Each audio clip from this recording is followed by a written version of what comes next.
അന്യപുരുഷന്മാരുടെ മുമ്പിൽ അവളുടെ ശരീരത്തെ പ്രദർശിപ്പിക്കുന്നവളാ. മരാമ പെണ്ണിനെ പോലെ ലജ്ജിപ്പിക്കുന്ന രീതിയിൽ ഫാഷൻ പരേഡ് നടത്തുന്ന പെണ്ണാ. ശരീരത്തിന്റെ എല്ലാ ഭാഗവും പുറത്തു വെച്ചുകൊണ്ട് നടക്കുന്ന പെണ്ണാ.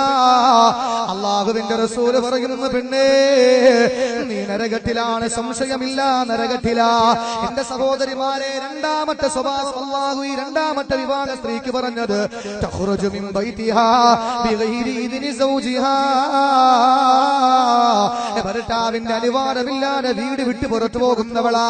ഭർത്താവ് അറിയുന്നില്ല എവിടെയാണ് പോകുന്നത്. അത് അയൽക്കൂട്ടത്തിനാകട്ടെ, തൊഴിലുറപ്പിന്റെ പണിക്കാകട്ടെ, അത് എവിടെയാകട്ടെ, എന്റെ സഹോദരിമാരെ, നിന്നെ പോറ്റി വളർത്തുന്ന നിന്റെ പ്രിയപ്പെട്ട ഭർത്താവ് സൗദിയിലാകട്ടെ, മസ്കറ്റിലാകട്ടെ, കുവൈറ്റിലാകട്ടെ, അബുദാബിയിലാകട്ടെ, ദുബായിലാകട്ടെ, ഷാർജയിലാകട്ടെ, എവിടെയാകട്ടെ, ആ ഭർത്താവ് നാട്ടിലില്ലെങ്കിലും ഉണ്ടെങ്കിലും ശരി തന്നെ, അവന്റെ അനുവാദമില്ലാതെ പുറത്തു പോകല്ലേ. നിങ്ങൾ പറയും, ഉസ്താദേ, ആഴ്ചയിൽ ഒരു ദിവസമാണ് മൂപ്പിലെ വിളിക്കുന്നത്, എന്നാൽ ആ ആഴ്ച ചോദിച്ചു വെച്ചോ, ഇല്ലെങ്കിൽ എന്തിനാ പോകുന്നത്? എന്റെ സഹോദരി, പോകാൻ പാടില്ല. ഭർത്താവിനെ ആദരിക്കേണ്ടവനല്ലേ, ഭർത്താവ് ആദരിക്കപ്പെടേണ്ടവനാ.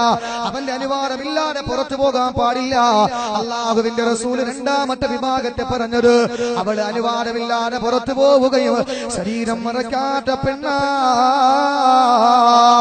എന്റെ സഹോദരങ്ങളോട് പറയട്ടെ, ഇന്ന് ഡൽഹിയിൽ പോലും സ്വതന്ത്രാനന്തര ഭാരതം കണ്ടിട്ടില്ലാത്ത ഏറ്റവും വലിയ പ്രതിഷേധത്തിന്റെ കൊടുങ്കാറ്റ് ഡൽഹിയിൽ നടക്കുമ്പോ, എന്റെ പ്രിയപ്പെട്ടവരെ, ഒരു പെണ്ണിനെ കാമകസ്വലന്മാർ 7ഓളം വരുന്ന ചെറുപ്പക്കാർ ആ പെണ്ണിനെ ചുട്ടരിക്കുമ്പോൾ, കൊന്നുകളയുമ്പോ, എന്റെ സഹോദരങ്ങള്, പാറി പറക്കുന്ന പ്രാഗപ്പിന് പറവയുടെ ചിറകറ്റു വീണ് മരിച്ചുപോയ, പേരറിഞ്ഞുകൂടാത്ത എല്ലാ രാജ്യത്തിന്റെ മുമ്പിലും ഈ ഇന്ത്യക്ക് നാണക്കേടുണ്ടാക്കി വെച്ച ചൈനീസ് മന്ത്രാലയം പോലും ചൈനീസ് യുവതികളോട് പറഞ്ഞത്, ഇന്ത്യയിൽ വന്ന ചൈനീസ് യുവതികളോട് ചൈനീസ് മന്ത്രാലയം പറഞ്ഞത്, പൊന്നുമക്കളെ, ഇന്ത്യ എന്ന് പറയുന്ന ബലാത്സംഗത്തിന് പേര് കേട്ട നാടാ.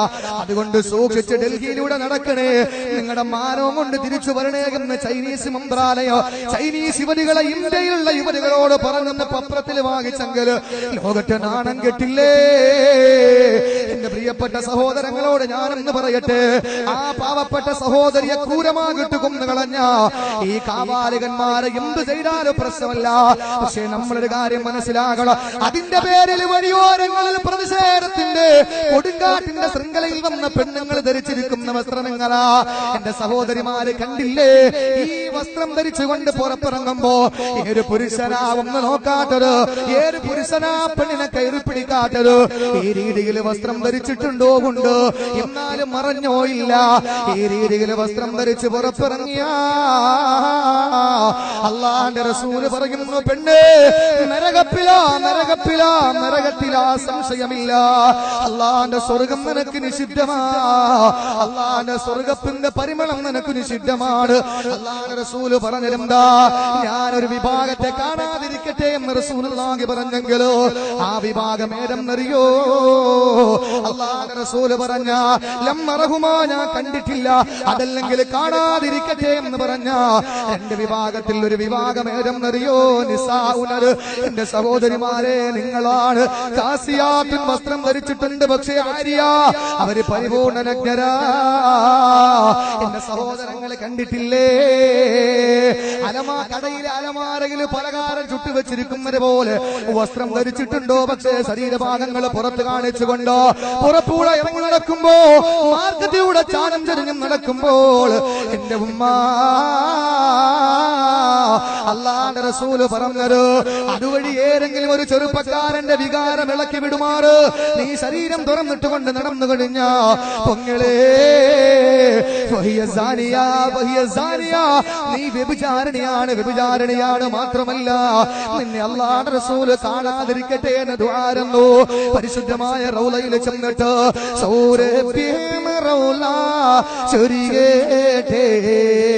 സായൂജ്യം പിന്നിൽ നിറയട്ടെ,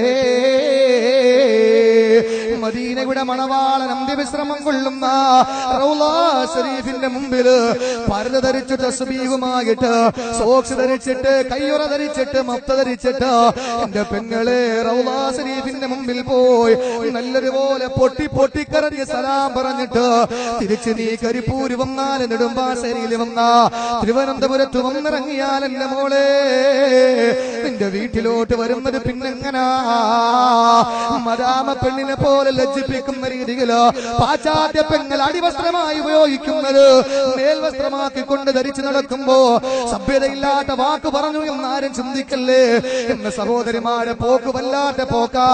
അള്ളാഹു കാത്തുരക്ഷിക്കട്ടെ.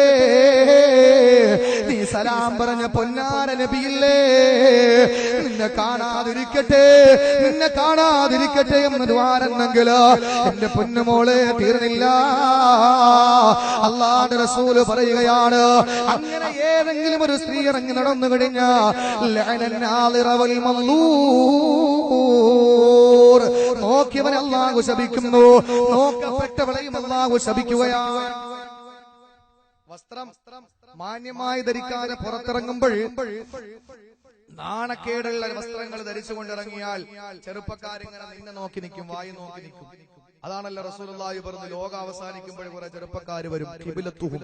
അവരുടെ ഖിബില എന്ന് പറഞ്ഞാൽ അവരുടെ ഖിബില, അവരുടെ കേന്ദ്രം ആരായിരിക്കുമെന്നറിയോ? നിസാഉഹും നബി മുഹമ്മദ് മുസ്തഫ. ചെറുപ്പക്കാര് വായി നോക്കി നിൽക്കുന്ന പെണ്ണിലേക്കാ നോക്കി നിൽക്കുക. ഈ ഒരു സാഹചര്യം അതിനാരാ കാരണക്കാര്? സഹോദരിമാരെ, നിങ്ങളെ തൊട്ടാൽ ലോകമുണ്ട്, നിങ്ങളെ തൊട്ടാൽ പ്രതിഷേധം, നിങ്ങളെ തൊട്ടാൽ നിയമപാലകരും കേന്ദ്രങ്ങളിലെ ഭരണകർത്താക്കളും സ്ത്രീശക്തിവാദികളൊക്കെയും നിങ്ങൾക്ക് അനുകൂലമാണ്. പക്ഷേ നിങ്ങൾ നല്ലതുപോലെ നടക്കുന്നില്ലല്ലോ. അതെന്താ നിങ്ങൾ ചെയ്യാത്തത്? അല്ലാഹുവിന്റെ റസൂല് പറയുന്നു, രണ്ടാമത്തെ വിഭാഗം ആ വിഭാഗം. ഇന്ന് സഹോദരിമാര്, ഞാൻ ഔറത്ത് മറയ്ക്കുന്ന വിഷയത്തിനെ കൂടുതലൊന്നും വിശദീകരിക്കുന്നില്ല. പറഞ്ഞാൽ ഒരു പക്ഷേ നിങ്ങൾക്കത് ഇഷ്ടപ്പെടാതെ എങ്കിലും ഞാൻ പറയും. പക്ഷേ ഈ സരസിനെ മാനിച്ചുകൊണ്ട് ഞാനത് വളരെ വിശാലമായി ഞാൻ പറയുന്നില്ല. ഒരു കാര്യം ഞാൻ പറയാം, ഇന്ന് സഹോദരിമാര് മനസ്സിലാക്കിയിട്ടുള്ള ഔറത്ത് ഏതാ? ഉസ്താദേ, ഞങ്ങൾ ഔറത്ത് മറച്ചിട്ടുണ്ട്. എവിടെ മുതലാ?